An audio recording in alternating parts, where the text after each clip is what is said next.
Sean Connery, the original James Bond, a name that became synonymous with class, danger, and cinematic cool.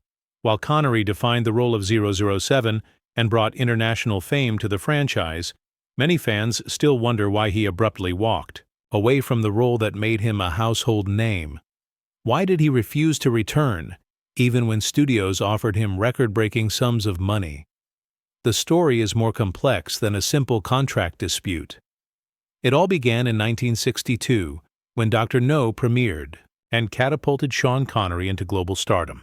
With his unmatched charisma and commanding screen presence, Connery didn't just play Bond. He was Bond.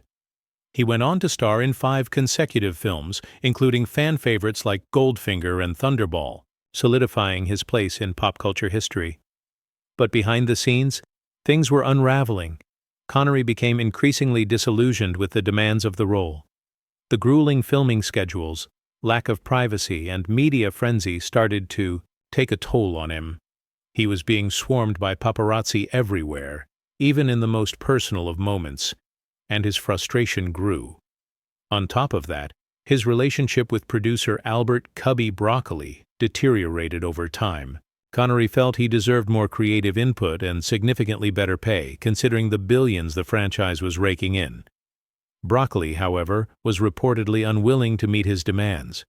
The breaking point came during the filming of You Only Live Twice in 1967. Connery had had enough of the pressure, the lack of respect, and the overwhelming attention. He walked away from the role, seemingly for good.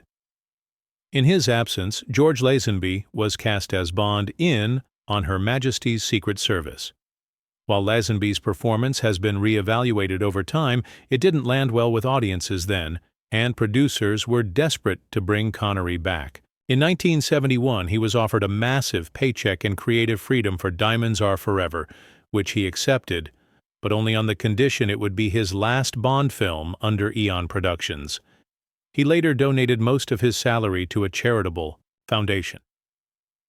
Over a decade later, in 1983, Connery made a surprising return in Never Say Never Again, a non-Eon production and unofficial Bond film.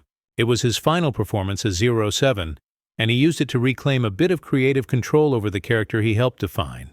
After that, he bid farewell to Bond forever. So why did Sean Connery really refuse to return to the role that made him famous? It wasn't just about money. It was about autonomy, respect, and stepping out from behind a character that risked defining his entire career. Connery didn't just play James Bond. He created the modern Bond archetype. But he also had the wisdom and willpower to walk away when the role no longer served him. And that, in many ways, is what made him a true icon. So tell us, should Connery have stayed longer, or did he leave at the perfect time? Drop your thoughts in the comments, and don't forget to like, subscribe, and hit that bell for more Hollywood deep dives.